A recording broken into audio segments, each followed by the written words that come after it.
Ladies and gents, welcome to CG Reaction. This is CoffeeZilla, not Voidzilla, mind you, the primary channel. Voidzilla being void, a black hole of depression and misery with all the Epstein shit and God knows. That's what I'm guessing void means in that Voidzilla. This is like, oh, the smaller things, like, I don't know, $10 billion debt in that is billion, right? Million billion, yeah, 10 billion. I thought 10 trillion. I'm like, god damn, no, $10 billion debt industry. Smaller things, you know. Yeah, deep dive into industry which preys on people in debt, mislead customers. Oh, I know this. I know this happens everywhere. I don't know about detail. That's what I'm watching. That's why I'm watching this video. But I know shit like this exists. Credit card is the worst one of them all, by the way. Most people don't realize how bad credit card is and why most banks run on credit cards. They have like 3.5% of interest. On top of that, there is like goods and service tax and God knows what. This is like kind of universal everywhere, probably. I don't know. So that basically makes it 4.5% of interest every month. Yeah. Shit like that basically kills you, right? Especially if it like piles up. Let's watch this one. There's a $10 billion industry which preys on poor people, is endorsed by celebrities, but most people haven't heard of, mostly because it goes by so many names. I like something called the debt backpack method. I recommend national debt relief to anyone who wants to become debt-free. It's called the rapid relief method. It's called the debt clear method. That's right. According to celebrities, there's an easy method to get your debt settled. The problem is the banks don't want you to know about it. Banks don't want you to know this, but there's a national debt relief program specifically designed to help Americans with $10,000 or more of credit card or personal loan debt. Now, I'll be honest, when I first saw this, I was curious what the big secret was. But the second or third time, I started to get suspicious. Banks don't want you to know this, but there's a national debt relief program. This is classic. Oh, YouTube, how to make $1 million in YouTube. Watch this video.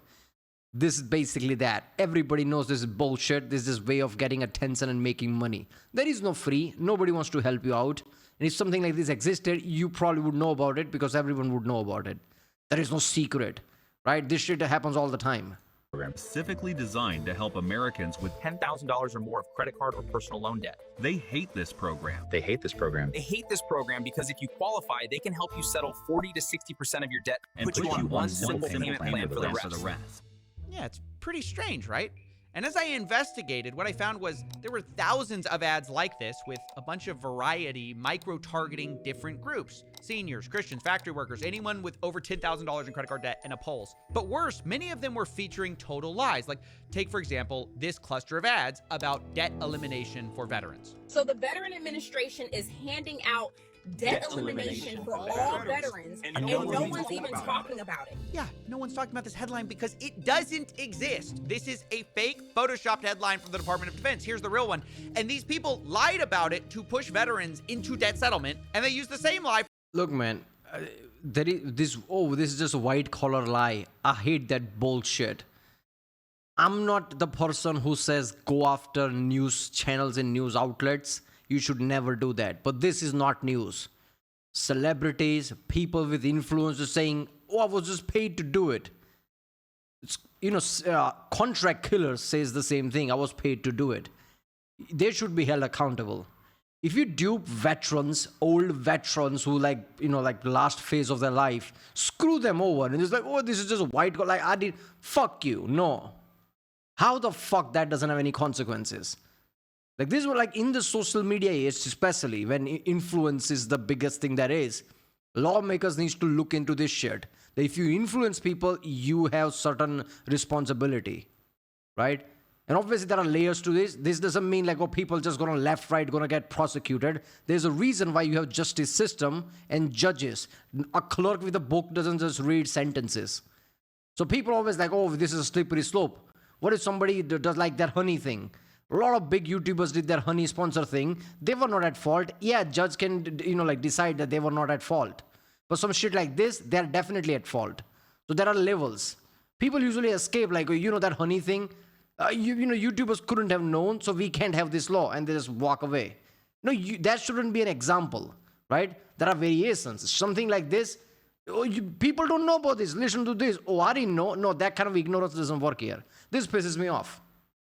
For seniors on Social Security too. Practically handing out debt elimination for seniors, and no one's even talking about it. Who you talking to?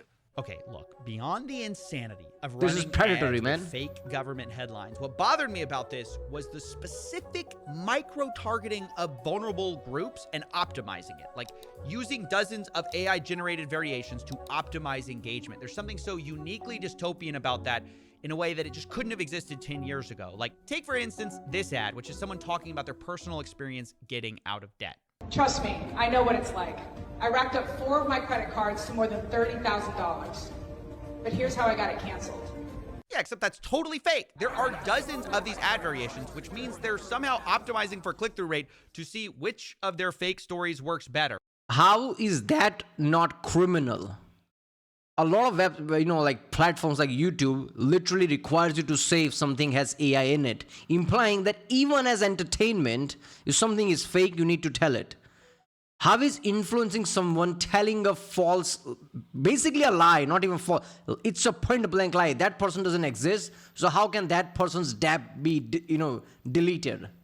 How does that work? So you clearly bullshitting, that's a scam, that's a fraud as can be. Creating a fake person to sell people, like, do this, your debt won't be there because this person debt was deleted. That person doesn't exist, you just lied. How is that not a fraud? How is prosecutors basically tracking which companies doing that and like literally drag them through court? Like, you can't do that shit. You have no protection for predatory behavior. Like, is it the one with the girl, the guy, the black person, the white person?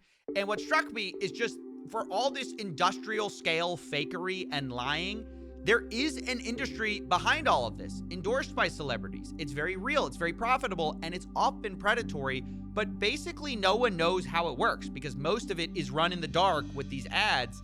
And the videos that do explain debt settlement are usually trying to sell you on debt settlement. So I spoke to lawyers, whistleblowers, so the public can stop getting lied to about debt settlement. This is gonna be fucking interesting. Our economy is way complex than people realize. The timeline makes all the difference. When you're in debt, where you have to sell, where you have to do certain stock things, economy is way too complex. This is why economy books, whenever you look at it, will just get larger and larger because things are keep getting added to it. Shit like this. Who knows in which twisted way some genius probably figured this shit out and is going to dupe people out of their money, because ultimately that's what's going to happen. Whether it's government or what, it's your money. Money doesn't come out of like anywhere. Like, money doesn't just spawn out of something. It's usually like, eventually somebody gets screwed. That's what's happening here.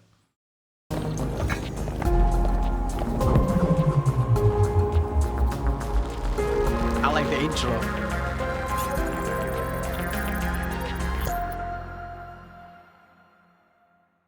It is a fact that people are in crippling amounts of debt and want a way out. Unfortunately, that attracts con men and scammers. Now, I'm not here to tell you that all debt settlement is a scam, because at its most basic, debt settlement is simply a process where a debtor who owes money and the creditor, the person they owe money to, agree to settle a debt for a lower total amount. That is objectively not a scam, and it is sometimes the best move for both parties, usually because the debt is in default, the creditor is probably going to not get paid otherwise, and the debtor can't pay. So that, to be clear, is not what this video is about. Today, we're talking about the debt settlement industry, which sells people on the idea of not paying their bills as a shortcut to getting out of debt and takes a fat fee for it. And we're going to talk about how this industry often doesn't disclose the risks, and even worse, Debt settlement in general, you think is a problem. It is a problem, but it's like there's two sides to this.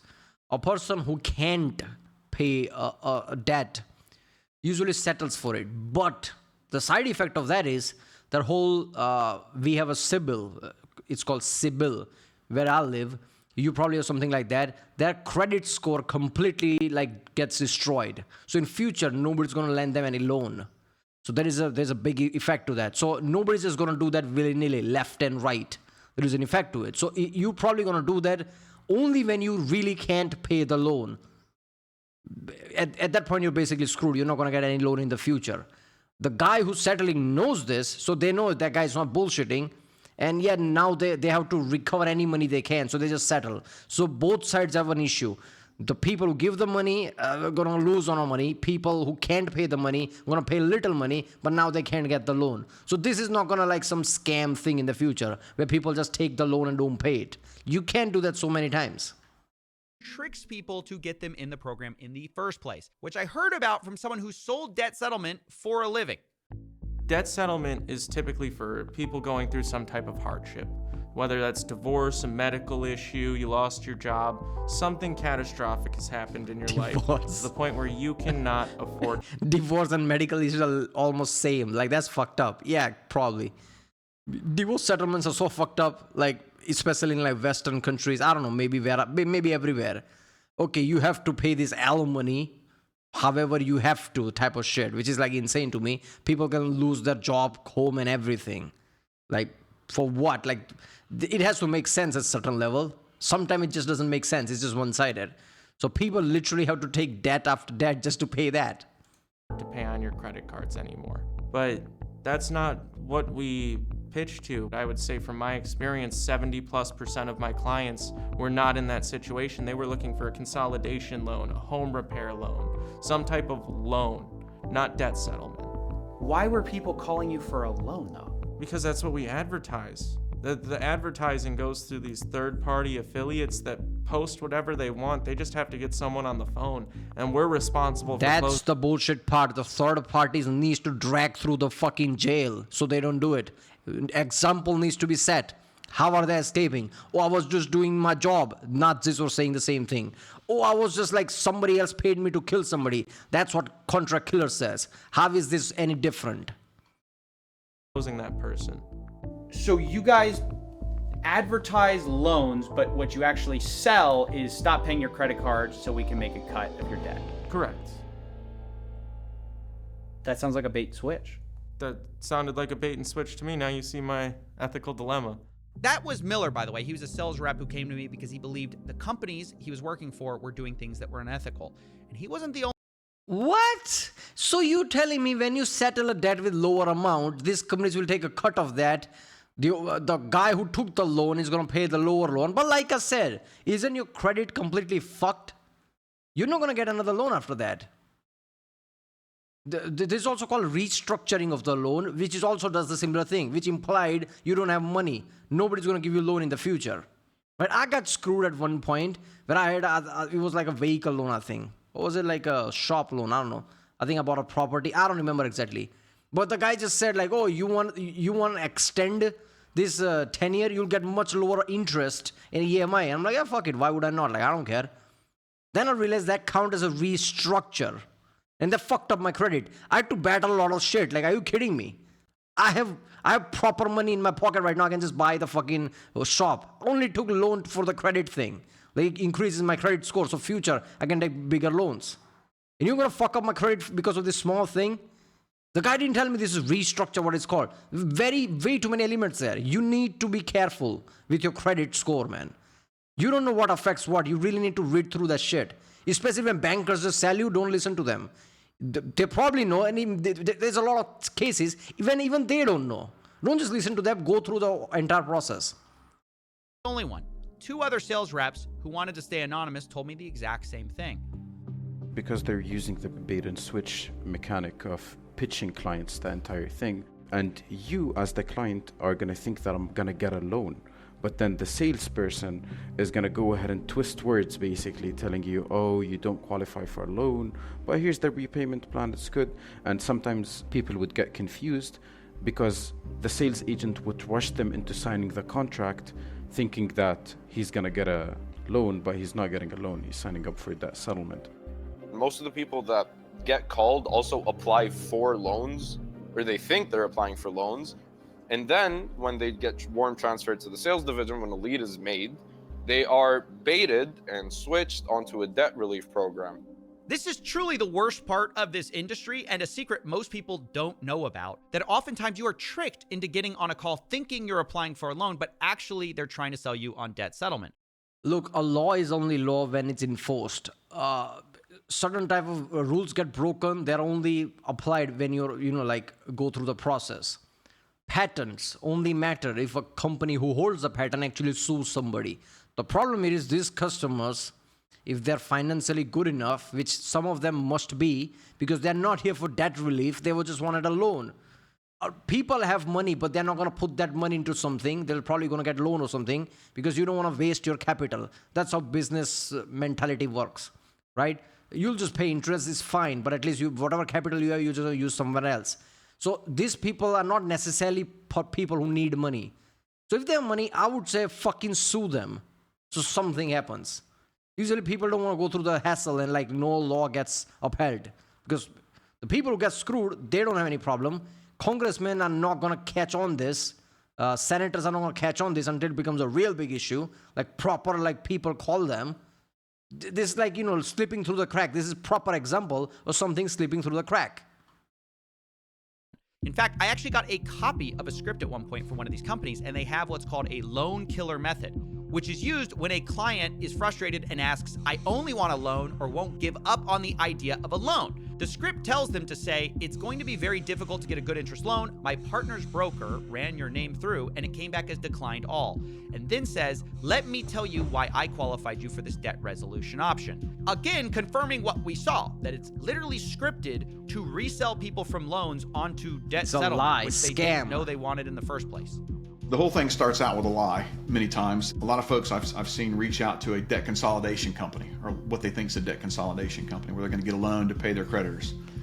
And this company pulls their credit and says, you don't qualify. This is so fucked up. This reminds me of Outer Worlds 2's Auntie's Choice faction, which is example of over-capitalism, ridiculous over-capitalism of the future, which is this cyberpunk type world where capitalism and corporations took it too much. And that's supposed to be satirical, not real. This has certain feel to it. How the fuck you don't have like roadblocks in the place where you stop people from point blank lying? Police officers can lie just to get your confession. At least people some level understood that. Like, okay, it's a police thing, sure. Bankers can do that. Corporations can do that. Point blank lie to you. Oh, your credit is fucked. Trust me. And that has no consequences. What next? Next time a food label, that's just a lie. And people that can lie just lie to you. We just wanted to sell product. Selling something and like quarterly takes precedent over everything else. Then we are at that auntie's choice level thing. Over capitalism. That's basically unchecked. Capitalism works as far as there are guardrails and checks. If there are no guardrails and there are no checks and shit like this happens, you need to think about it, man. That's just gonna go really bad. And this feels to me like slip through the crack. Somebody will clamp down this, right? It has to, because that's how things go. And then they give that credit report to a debt settlement company. There's already a relationship there. It may be the same company. And so the debt settlement company calls them up and says, hey, we know you got some problems with debts. We can help you out. And people don't get, the relationship there. We've caught on a few and figured it out. I think most of them start that way. They don't necessarily see the relationship. So they start out with a lie, and it goes forward from there. They promise, we're going to fix your credit, which is the exact opposite of what they do. They destroy your credit. You're going to save a whole bunch of money. You're not going to save any money. You might save a little bit, maybe, if things go as planned. And worst case, which happens quite a bit, you're going to end up paying more than you would if you just paid your creditors. And you're going to have to deal with a lawsuit probably because somebody's going to sue you. Yeah, he's right. That was Clifford, by the way. He's a lawyer I spoke to who helped me understand how common it is for people to get sued. I didn't realize it, but lawsuits are the biggest risk of these plans because when you stop paying your creditors, they have no obligation to negotiate with you. I mean, yes, sometimes they do settle, but sometimes they sue. And I learned debt settlement lawsuits are not just possible, they're one of the most popular kinds of lawsuits. They are so common that in many states, it is the #1 lawsuit that gets filed. According to Pew, debt collection takes up almost 50% of our entire civil case docket. And those numbers have only increased in recent years. So not only do debt settlement companies... I mean, at one side, you're probably not going to sue because you're probably not going to get anything out of it and hassle is much big. On the other side, that will just increase the chances of more people just not paying your bills. You might need to set examples. So companies probably just sue, thinking, yes, this will take money, but I'll just count that as losses. I need to set an example. Otherwise, everyone will just say like, yeah, I can't pay for it and this and that. if you set example, like I'll drag through you American justice system, which is in itself is like a titanic thing. You don't want to get caught up in it. People will do anything to pay your debt. That just makes sense. These often start with a lie. Many don't tell you the truth about the risks, the main one that you get sued.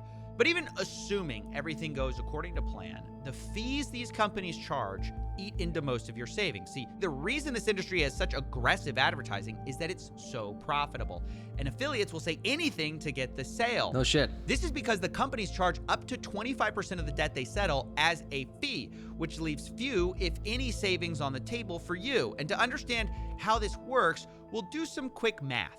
Let's say you have $10,000 in credit card debt and you default to enroll in a debt settlement plan, thinking you're going to save tons of money. How this works is you stop paying your creditors, start paying the debt settlement company via a special trust account. We'll assume for this example that you don't get sued and the settlement company charges a 25%. This is the most stupidest shit I've ever seen. I would never caught up doing this. I'm not saying I'm smarter than other people or some shit like that. I'm not. But the concept of don't pay the people you're supposed to pay, but pay somebody else, trust me, bro, that alone is like, fuck that. I get it, like sometimes you don't realize this when they're selling you this. They just use these terms or that settlement new system and new plan. You just think that's just part of the thing I did, not that this is completely different. But again, then like if I took a loan from certain lender or a bank and some other company comes along, you have nothing to do with that company or that bank. Why the fuck would I listen to you? I'm not doing that. There are certain levels where you have to stop and think like, I don't care if I lose money.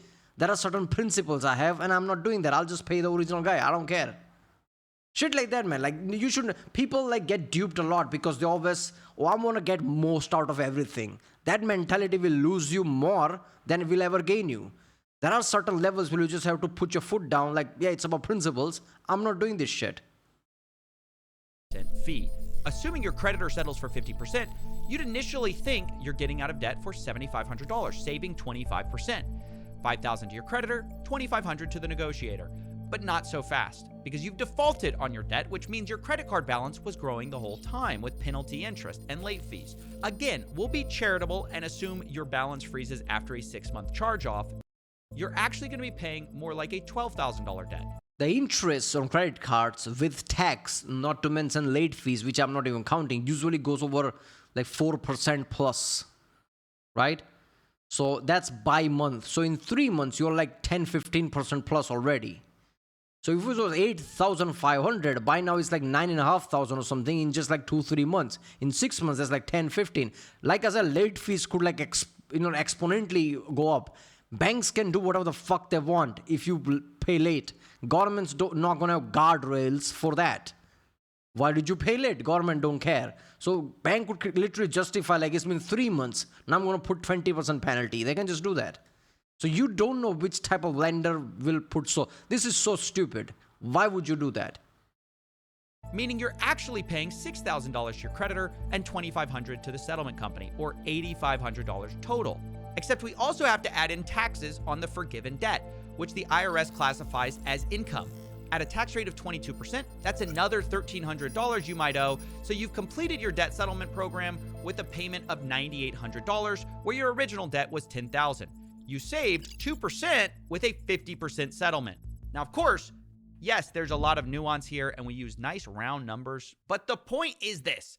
Even when you get a great settlement and things go perfectly, you probably didn't save as much as you think. And this is the core problem with debt settlement. People are sold on an unrealistic view of the upsides and don't understand the downsides, which is why most people don't finish these programs. So look, if these companies don't disclose all the facts, if they do charge high fees, why do you need them at all?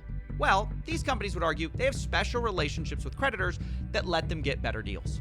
And the reason is you can't just call up the credit card company and be like, hey guys, I want to negotiate my debt. It doesn't work like that. Because you have to know who to speak to that has the ability to negotiate with you on behalf of the bank. The problem is most folks don't have the relationships with the people at these banks to get the best savings. That's right. The debt settlement companies basically say, look, Okay, I want to defend that somewhat. There is an element, if you know what you're doing and know how to negotiate, it matters a lot. I'm a guy who buys a lot of cars and vehicles. In past 10, 12 years, I probably bought about 12 to 13 vehicles. 7, 8 cars, 4 or 5 bikes. obviously bought it. Some of them are sold, some of them are kept. I don't have 13 vehicles currently. So whenever I go to like a car, like car salesman, I always get certain discount from them very easily. Most people just buy at like the price. I never do that. Most cars that I buy are such a premium cars and not the best seller cars, because premium cars are usually not bestseller. You can get some discount out of that. On top of that, I don't fucking buy accessories. I buy insurance of my own. If like dealer implies like you have to buy our insurance, I just don't buy from them. I go to some other dealer in another fucking state if I have to. So in the end of the day, if I were to say, let's just say 400,000 of where I live. Let's say 400,000 something is cost, right? Usually people go all the way to 440,000, right? I usually go around with 400,000 and save 40,000 easily from insurance, from accessories, shit like that. I know this. My friends usually bought the same vehicle I did at the same time, and they paid more. Like, how the fuck did you got cheap? I'm like, you just didn't negotiate anything. Not his fault. He doesn't just do this shit, a lot like I do, right? And early days, I wasn't not doing that either. So if you have experience in something, you know what's happening, you know how to negotiate and where the dealer and like salesman's margins are, you can negotiate away from that. So there is an element of like, I know what I'm doing and you don't. I negotiate well, so trust me. There is an element there. So there is something to defend there. But obviously people use this, title to dupe people. We do this all the time. We have great relationships, and that's why we're going to get you a great deal. But not everyone agrees with that. Here's Dan, another lawyer. My main problem with it is they kind of overhype and oversell or outright misrepresent that they somehow have some special relationship with the creditors. These companies will never tell a consumer that. They will never say that the deal that they're likely to get for the consumer is probably the same exact deal that the consumer could get on their own. Why can't people do it themselves? I mean, these companies kind of represent that they have special relationships with these creditors, etc. Is that true? Can people just do this themselves? 100% do it themselves. Wow. So after all those ads, all of the supposed secrets the banks don't want you to know, it turns out you could always just do all of this by yourself. But of course, you're still taking on a bunch of risks. Okay, another element I want to say right now, there are way too many people who don't want to confront. Confrontation is the biggest problem of the modern era. People don't just want to talk it out. Social media made it worse when people just don't converse that much. So if you have a choice, like I go through a company who does that themselves without me saying anything, or making a call or go to a bank branch or whatever and explain to them why I can't pay, have a confrontation at some level, back and forth, which could be embarrassing, and try to settle it, which is not a thing. It's a business. You didn't take a loan from the guy you're talking to. He's doing his job. Don't do that shit, right? Don't be like this awkward thing. Like I don't want confrontation, so I'm gonna go through another company. Don't do that shit. But there is that level of thing. Like I'd rather go from there than do shit myself. Of maybe being sued and late fees, which is why at the end of the day, this is an extreme option that should not be taken lightly. And look, I was going to end it there because I'm not the type to recommend anything to a broad audience, but given that I know so many people are deep in debt these days, and I had spoken to some experts, I wanted to give them the floor to say what they see people do when they're deep in debt that isn't as predatory. I always recommend, I don't do a lot of bankruptcies anymore, but I always recommend somebody talk to a bankruptcy attorney at least to see what that looks like if they're having a problem with their debts. If you're in $40,000 worth of debt and you're on Social Security and that's your only income, anything I can do for you is going to be a Band-Aid as well. And it's probably not the best path. Why don't you speak to my colleague who is a bankruptcy lawyer? So one is nonprofit credit counseling, which is different than these debt management companies. It's going to be somebody who actually counsels you about your income, your expenses. They come up with a plan with you about how much you're going to have to pay, and they are able to work much more effectively than a for-profit debt management company to work out a plan if, let's say, it was a temporary hiccup with your income. Everybody else should have a conversation with a bankruptcy attorney, because bankruptcy is the best way for somebody who doesn't have a way to pay off their debt to be free of the debt and to rebuild their credit. Well, there you go. Now, to be clear, none of that is personalized advice. You need to talk to somebody if you actually are deep in debt. There's no one-size-fits-all solution. But the biggest thing I hope you take away from this video is that people selling you on quick fixes or secrets the banks don't want you to know, they might have a few things to hide themselves. Psst. Coffee. Come here. Maxwell, what are you doing here? Come on. We're doing the Patreon. I gotta show you something. Look, I'm telling you, this is gonna change the game. Remember when you said that thing about the veterans? Yeah, it's a scam. You were wrong. You were 100% wrong. No, watch this. No, don't watch. I mean, watch what? We're watching the patrons. We gotta respect the patrons. I think there's been some confusion. This debt relief program is 100% legit. See, I told you. I knew it was legit. That's obviously an AI. What are you doing? I mean, it's obviously an AI. You're What's gonna make wrong me with raise AI? my voice. I mean, my mom was AI. Yeah, what's wrong with it? It's obviously fake. It's fake. What do you mean? Oh my God! Says the guy using 2 anonymous sources. I got I was like 10 of protecting. these guys. That's called protecting your source. I mean, you would know because you're not a journalist. Okay, well I got more sources, so who's right? Sources. Exactly. They say all the same thing. I mean, what are you talking about? What did they say? All the same thing? All right, you want me to show you? I'm just gonna don't show bother. you, okay? Because the proof is in the pudding. No, Coffee. don't bother. Don't worry about it. Oh, it's not a bother. I got them right here. Okay, here's a thought experiment. Nowadays, people usually go with question everything, trust nothing. That applies at certain level, but there is a point where you have to like use your brain to, oh, this is a fact at a certain level and move on. Don't do that like moon landing is fake and I don't trust anything bullshit. Because here's the element. If you go by like just sources, if everyone on the planet lies, what's the truth? If everything says like, oh, by the way, we live in the matrix and everyone and everything that says that without any proof and just makes a bullshit, what is the truth, right? Majority opinion does not mean truth. If most people in the country says, hang that guy, what crime did he make? Nothing. We just want that guy to be hanged. Will law hang that person?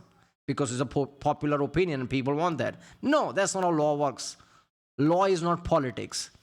There are certain levels where like you really need to dissect it. You need to have brain cells, basically, know how to analyze things, know how to fact check, have certain level of scientific literacy, and come to a point like, yeah, this is good enough and this is a fact. If you just go back and forth with people all the time and just like have this like conversation, that is meaningless. You need to see the numbers. You need to see things in effect. Is it really working? If it's not, it's fake. Science basically works like that. Even if you can create an awesome theory in everything, in practice, you cannot apply it, that theory is fake. Even if the application method doesn't exist yet, or there is no way to apply it, that's still fake because you can't prove it. That's just how we have to roll. All right, well, that was exposing a $10 billion debt industry by channel CoffeeZilla. If you like my reaction, don't forget to subscribe. You would really help out my channel. I like doing reactions like this. If you want me to do more reactions from CoffeeZilla, also comment down. And I'll see you next time.